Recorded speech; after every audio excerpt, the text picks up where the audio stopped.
Hello and welcome to the Michael Mamas Show. I am your host, Michael Mamas, and we are coming to you from Mount Soma, home of the Sri Someshwara Temple in the mountains of Western North Carolina. And here with Scott Davalos today. How you doing, Scotty? Good. That's that's good. Yeah. All right, we're going to do more on the Shiva Sutras. The Shiva Sutras, they're incredible. And I'm just loving them. They're right up there. And well, of course, there's, I guess, my three favorite parts. Well, that's hard to really say, but I was going to say Shiva Sutras, Brahma Sutras, and Upanishads. The Upanishads I like, particularly if they're just certain quotes, here and there that are pulled out, kind of like little mini sutras. But they're all astounding, and the way they all fit together and everything, just what they are. If humanity just understood, what those different sutras are, Shiva Sutras, Brahma Sutras, Upanishads, what they actually are, how they just emerge out of the absolute or from within the absolute. And they provide the structure to all of existence, and just the idea that human beings have the potential just by, clearing the cobwebs of awareness, just awakening to their own true nature, to live a life of fulfillment. And the technology is there to just clean the fishbowl of global awareness so that all this suffering and all of the horrible stuff going on in the world would just go away, Health is there in the depth of all human beings. It's just that it's shrouded by limited thinking, really. And that's basically, what we're going to do with the Shiva Sutras today is we're going to look into that. And the Shiva Sutras are structured. They're structured in a really interesting way because they're basically. Oh, and by the way, I added another comment to last week's notes at michaelmamas.net. I added 3 comments, and the third one is actually a link to what I think, at least from what I found, is probably the best source to look at the Shiva Sutras, hear them chanted, and a little bit of translation there of some of the terms. But I think if you want to read something about Shiva Sutras, that's at least the best I have found online. It's amazing. There's some great stuff online. And even on YouTube, there's this one guy, I should post that link sometime. He's just really incredibly knowledgeable about so much of the Veda and Sanskrit and that. But then there's so much out there that's just not, it's just kind of, I don't know, not accurate, It's anyway. The Shiva Sutras then are divided up in 3 sections, and in that link they make that very clear. And it's so fascinating to look at those sections. You can study them. Really, you can study those sections. Is this still working, Scotty?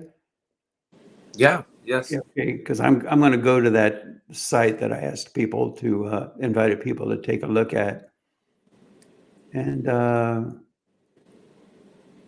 maybe in this podcast I'll just kind of work off of that a little bit, just to give people a feeling for it. There we go. So I assume we're still broadcasting here, huh, Scotty? Yes. Yeah, okay. So that if you go to that link, you'll see at the top there are 3 sections. And one section, they talk about Rishi Devata Chandas, the knower, the known, and the process of knowing. Rishi is the knower, Chandas is the known, Devata is the process of knowing. And this all relates to the previous podcasts I've done over the past month or two, where we talked about the structure within the Veda, the swaras, those fundamental elements, the vowels, if you will. They map onto the vowels. I also talked about how out of that you can pull the different Vedas. There's Rig Veda, Sama Veda, Yajur Veda, Atharva Veda, and a little bit about what those mean. And then I also talked about the junction then between the manifestation from within the absolute to the surface of existence, to the surface of the transcendent into existence, the finest level of the relative into the more manifest. And so you've got the knower there, you've got pure being, you've got the Atman, the pure self, Chaitanya, and then you've got those impulses. They're called shruti. Those, and what they are is the Sanskrit alphabet, really. Then there are those impulses that emerge from within the absolute, and they are the point values then that structure what is thought of as the Veda, Agni Mile Purohitam. But the Veda itself includes not just those impulses, not just the cognitions, Agni Mile Purohitam, or whatever the chants are. It also includes the Brahmanas, which are within the absolute, which are the gaps between those mantras, between those syllables, between those letters. And now the Brahmanas too, though, this is kind of interesting, or something that are cognized. In fact, all the 40 aspects of knowledge are cognized, and they're really commentary on what that structure within the absolute is, the Brahmanas. Am I making sense there, Scotty? Yes. Okay, good.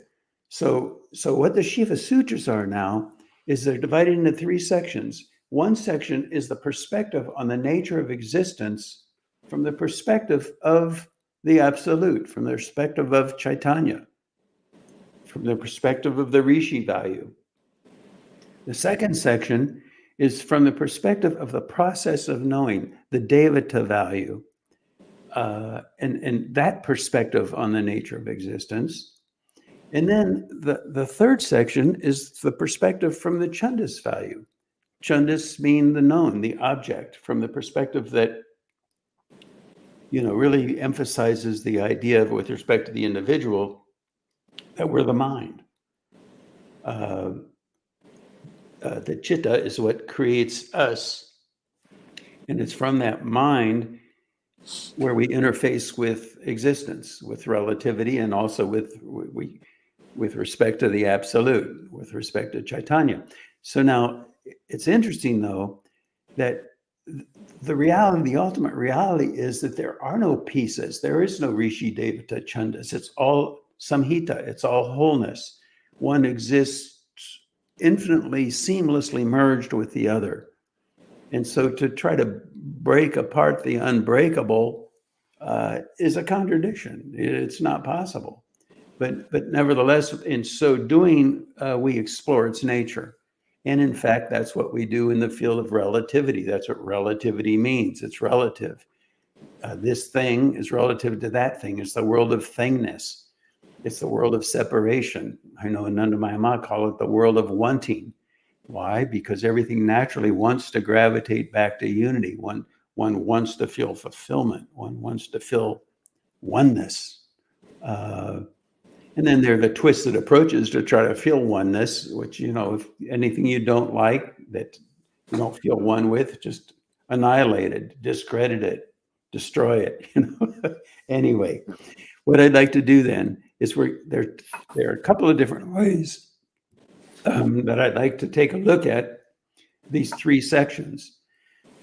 One is you can go vertically. So if you're in the one that's a perspective from Chaitanya, there's a sutra there, then there's another sutra, another sutra, another sutra. Or if you look at it from the perspective of the Devata value, there's a sutra there, sutra there, sutra there, sutra there. Or from the Chandas value, sutra, sutra, sutra, sutra. So you can do it vertically like that, but you can also do it horizontally. And I think that's what we'll do first. We'll look at the first sutra of the Rishi Sutras, the first sutra of the Devata Sutras, and the first sutra of the Chandas Sutras, and we'll compare them. And so let's start with that. The first sutra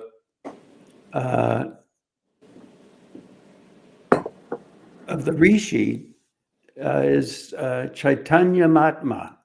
Chaitanya is the totality, and then Atma. Atma is the deepest value of the self, the essence of the self, the seed form, that point value, the depth of the soul, you see? And so what it's saying there is that the depth of the soul is Chaitanya. And from the perspective of the absolute, that's all there is to it, that's simple. But now it becomes very interesting. Let's look at the perspective here. Let's look at the first sutra of the second section. And here it says, Chittam mantraha. Chittam, what is chittam? Chittam is mind. And so now you see we're talking about the fundamental structure, the fundamental nature of existence, not from the perspective of Rishi, but from perspective of Devata, from perspective of process of knowing. And what is that process of knowing all about? It's mantras. It's the mantras that emerge, right, from that most subtle level of, from the absolute into the most subtle level of existence, which are the mantras, the letters of the alphabet and the language that they create. And those are mantras.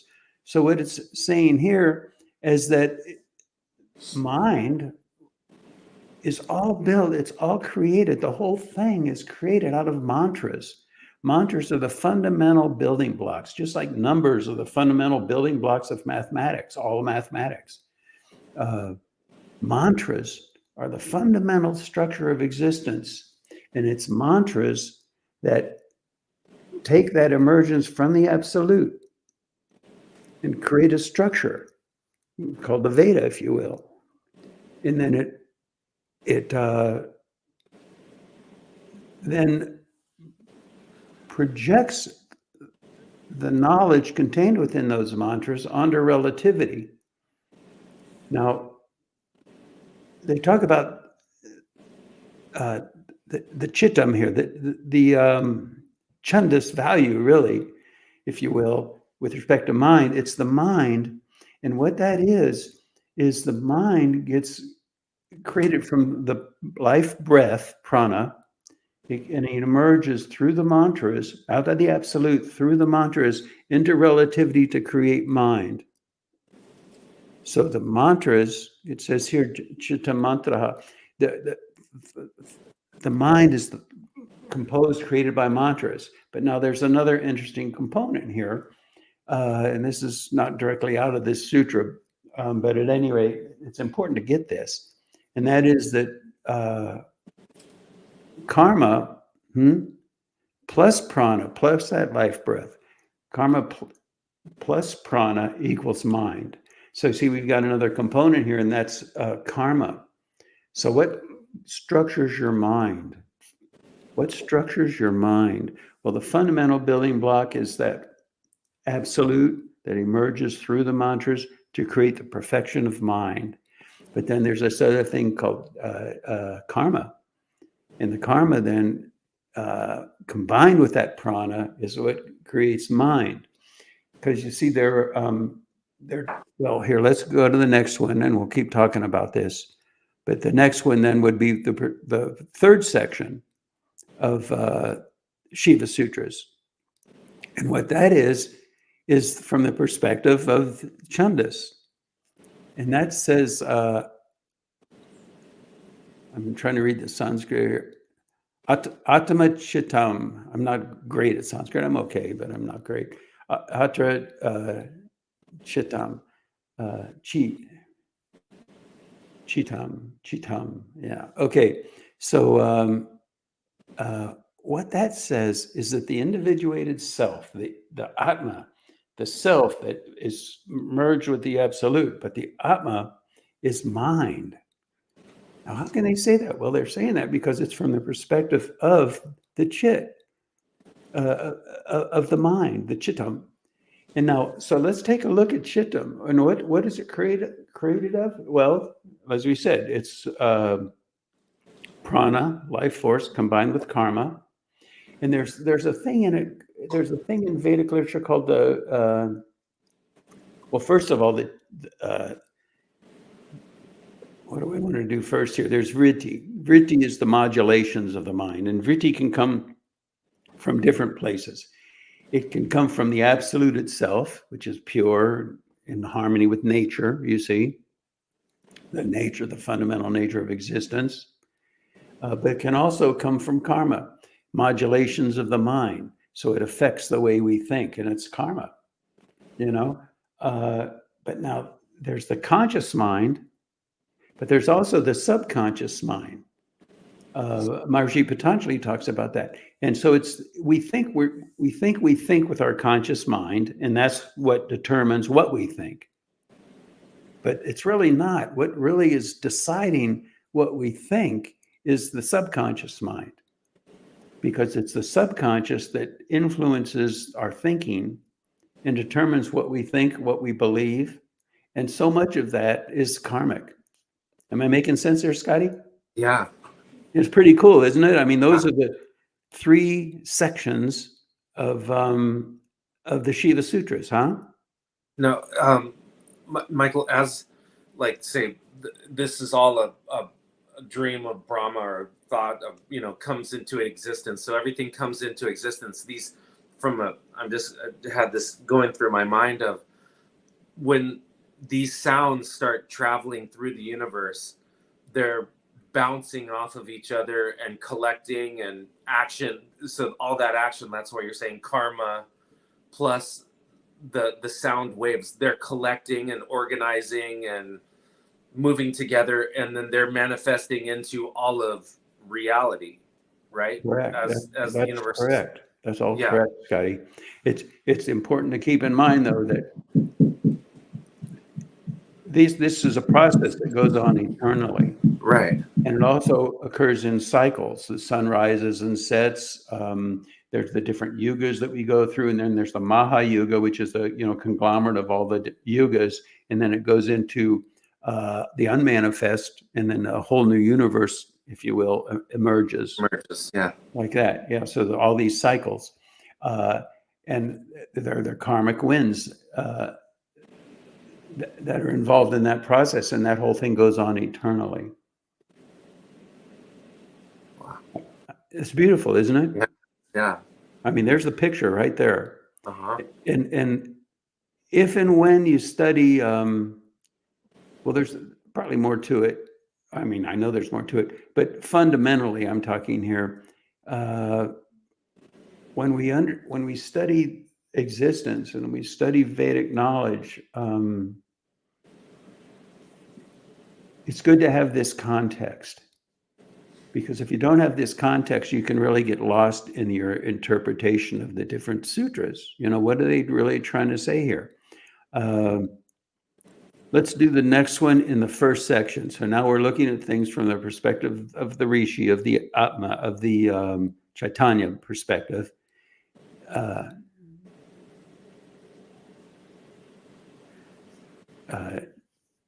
Janam Bandhaha.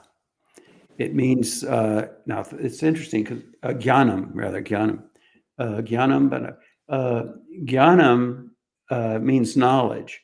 But see, that's a very interesting thing about the Sanskrit knowledge, the Sanskrit language, is that there's a continuum of existence, of manifest existence. Who are you? Well, I am a chunk of flesh. Well, no, who are you? Well, I am a feeling sentient being.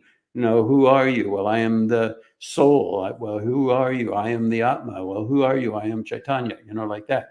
So there are these different levels. And every word in the Sanskrit language can be understood on different levels. Knowledge is structured in consciousness. The level of consciousness determines the nature of the knowledge. So now when we have this second sutra, what they're talking about here is that knowledge is bondage. And when you first look at that, what the heck are they talking about? Because isn't this, it's all so beautiful. Isn't knowledge part of the twofold path that gets us to enlightenment? You have the experience of deeper and deeper levels, and then you have the knowledge of those levels. And then as they become more and more refined within the absolute, they merge. Knowledge and experience become one. That's what it means. Aham Brahmasmi, I am the totality. That's what it means. Know that one thing by which the knowing of that gives you knowledge of everything. Why? Because you've captured the fort. You've come to know that one thing that's the source of the totality of existence. It's the essence. It's the essential knowledge of everything. I've compared that to like mathematics. You maybe didn't memorize how much 10,000 times 83,256 is, but you understand the essence of it. You are one with the knowledge of mathematics, and you don't have to memorize all of the different possible combinations, you see? So it's like that.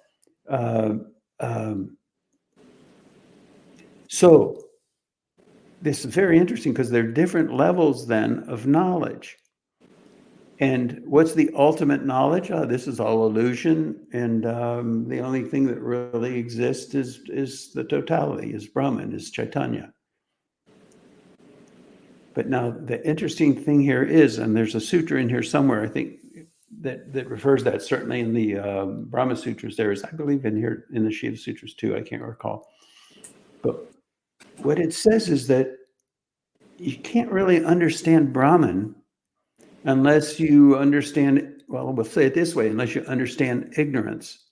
So it's our experience of ignorance and the evolution through the different levels of consciousness, even different levels of enlightenment leading to Brahman, that give us a deeper and fuller appreciation of what Brahman actually is.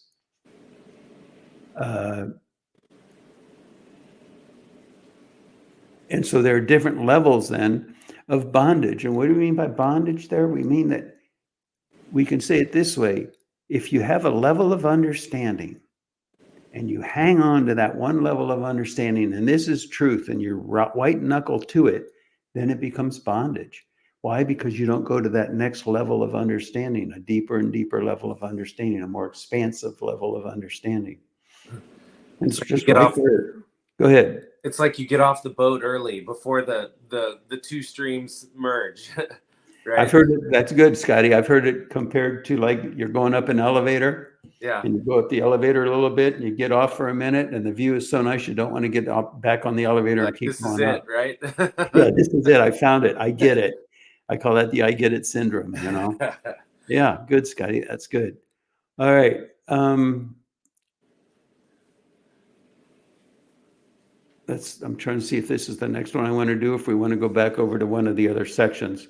Let's try one more, maybe a couple more in the first section, which is from the perspective of the Rishi value. Well, Michael, also, it seems like that is heavily what's going on right now in the world, is that there's these, knowledge with a little k, these streams that are like holding so many people at bay, Scotty, that's great. And there's such an arrogance to it. Yeah. There's some great stuff on YouTube I've been watching. I wish I had, if I can find that site again, or that YouTube channel, I'll post that in one of my comments. Maybe you've seen it, Scott.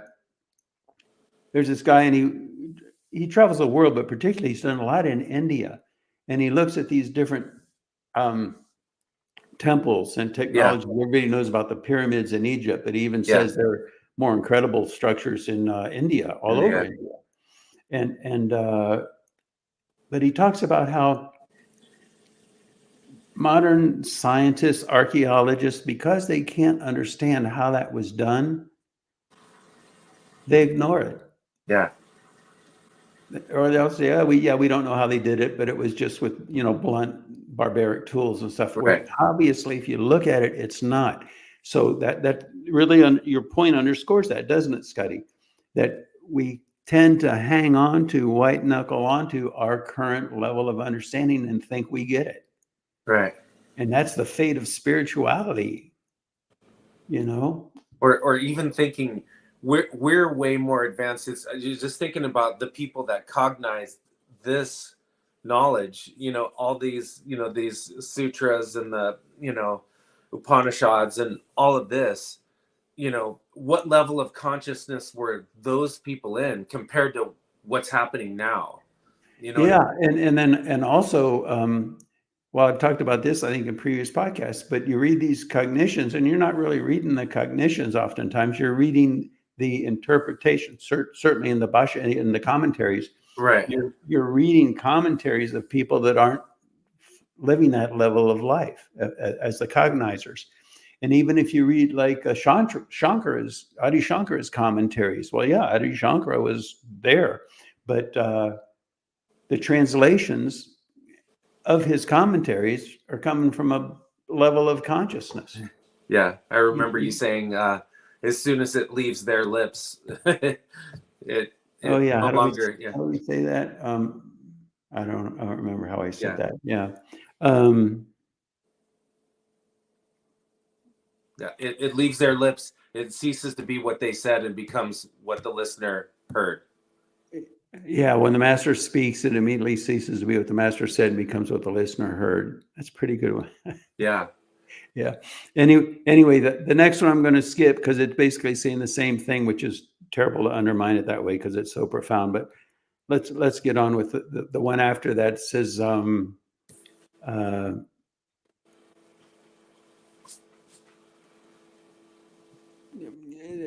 think we're going to go on, but anyway, to summarize it, it's saying that the basis of limited knowledge is a misunderstanding of the mother. And of course, the mother is really process of knowing. But then again, they're so intimately connected. Shiva Parvati. Shiva is, no thingness, pure consciousness, pure isness. And then his counterpart, his Shakti, that value that emerges from within that Chaitanya value into relativity and births existence, that's the mother. And you see, I skipped that one sutra, and now I can see why I shouldn't have, because it talks about the mother, Anyway, let's now go back to perspective from the Devata value. We did the first one already. Chitta mantra, is born out of that. This is a really interesting here because if you read the translation,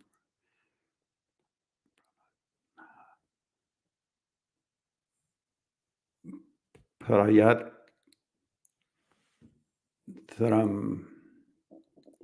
Prayatana, and then see, they pronounce it two different ways. Is it Prayatnaha or Prayatna?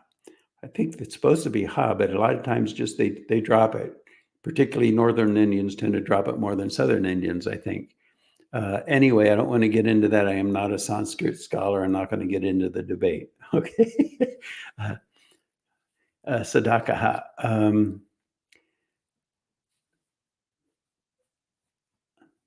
Yeah, Sadakaha. Okay.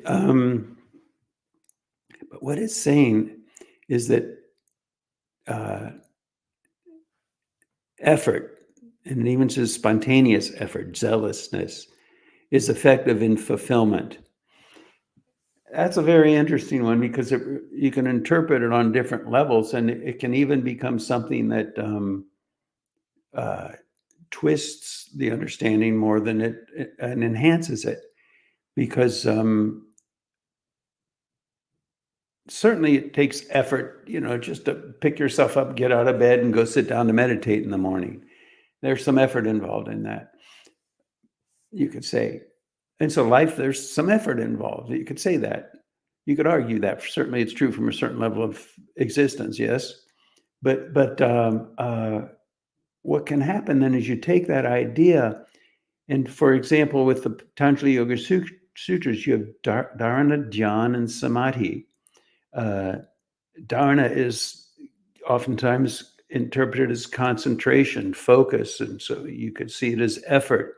But really, it's not really like that. And those of you who've done the meditation probably have had the experience, huh, Scotty, where you meditate and it's like you're just like locked into it. It's just like so solid, Yeah. but it's effortless. Right. And so is it concentration? Well, doesn't concentration involve effort? But this is effortless concentration.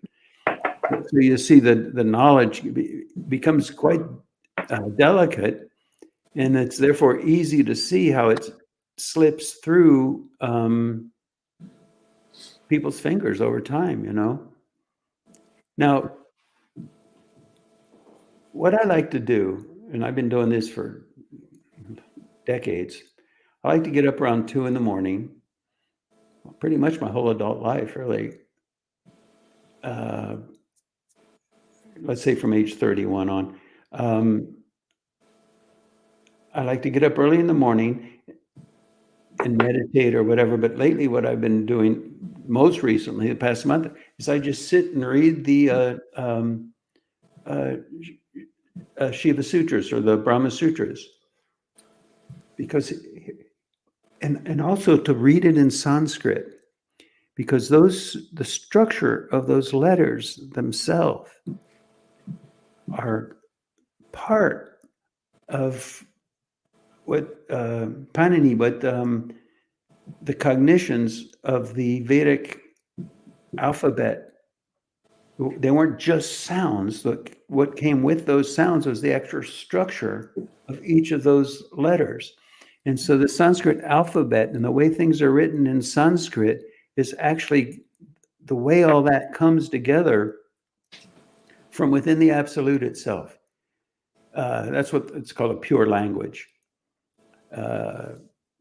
Theoretically, there are many pure languages. The only one I know of that's really been maintained through the generations with any rigor at all is Sanskrit. And so the point, though, that I don't want, again, that's a debate. There was some chanting going on in Finland, and one great saint heard it and said, "That's the Veda." And someone said, "Well, no, that's not the Veda. He said, "That's the Veda." And anyway, there are different examples like that. But the point is, you know, what I just said, I'm not going to repeat it. It's maintained with rigor within the Vedic tradition, more so than anywhere I've seen or I'm aware of.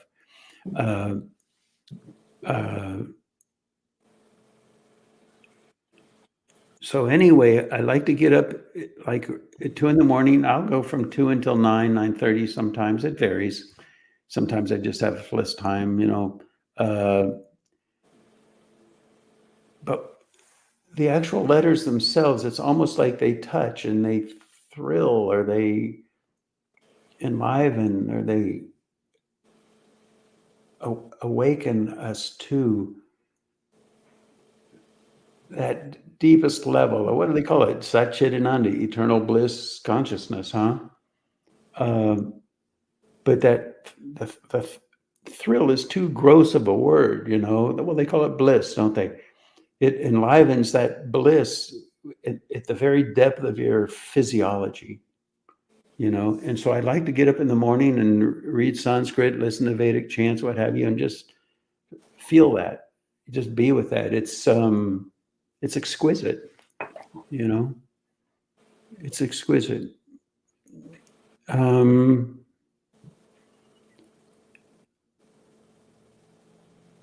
I'm going to look through my notes here, see if there's anything more. Scotty, do you have anything more? No, I was just thinking just about, like, you know, now more than ever when you watch the news or different newses and just identifying those streams, just thinking about some of this stuff, it's it gets frustrating to watch almost because of these limited perspectives from whatever it is, you know. And that's where it's like coagulating, and it kind of shows where we are. It's all good stuff you're saying, Scotty, and I agree with it all. It got to the point, you know, we used to comment, didn't we, on the news a little bit, but it has gotten so ridiculous.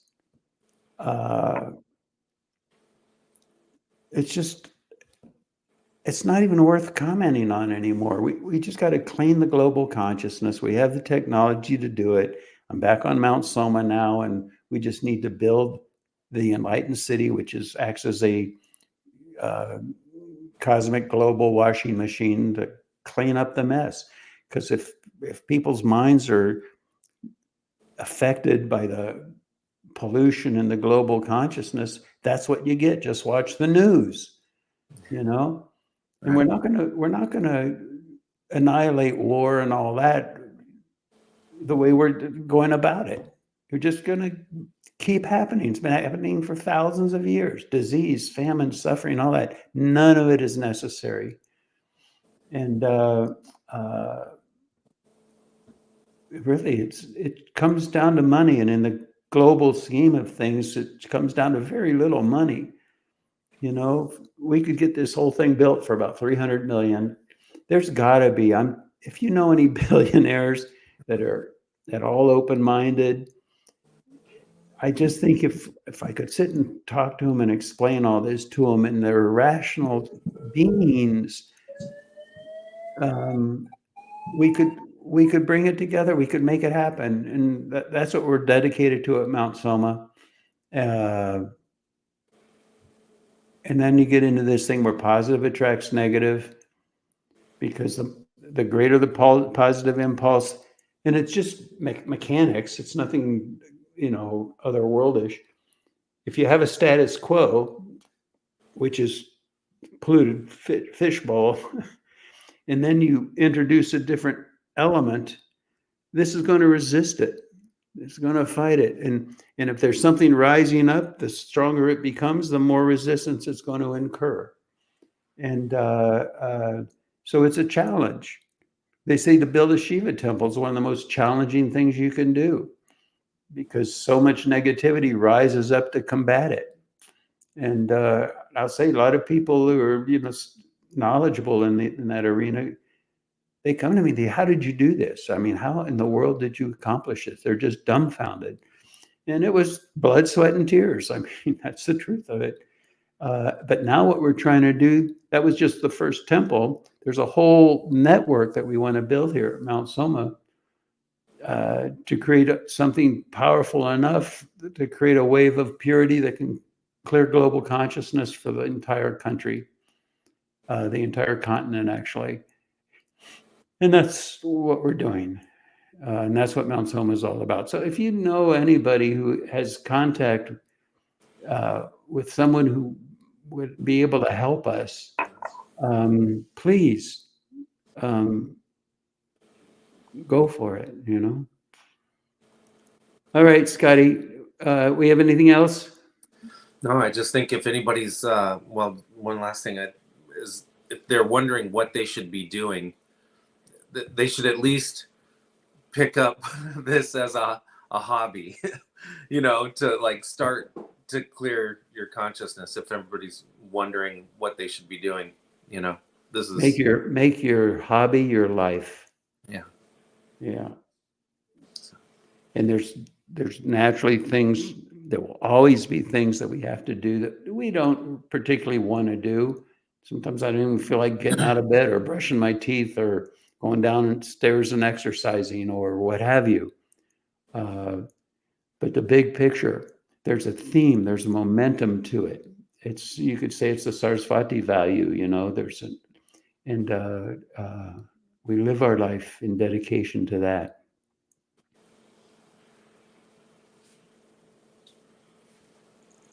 Sometimes I kind of a flippant sort of a sense of humor, I guess, because sometimes when people ask me what made me do this, I just say I couldn't think of anything better to do. Just kind of, it's the truth, but it's kind of a fun, flippant, little silly way of saying it, All right, I guess that's it for this week. Check out the Shiva Sutras and ponder them in a context of deep understanding of the nature of existence. Okay, we'll talk again next week.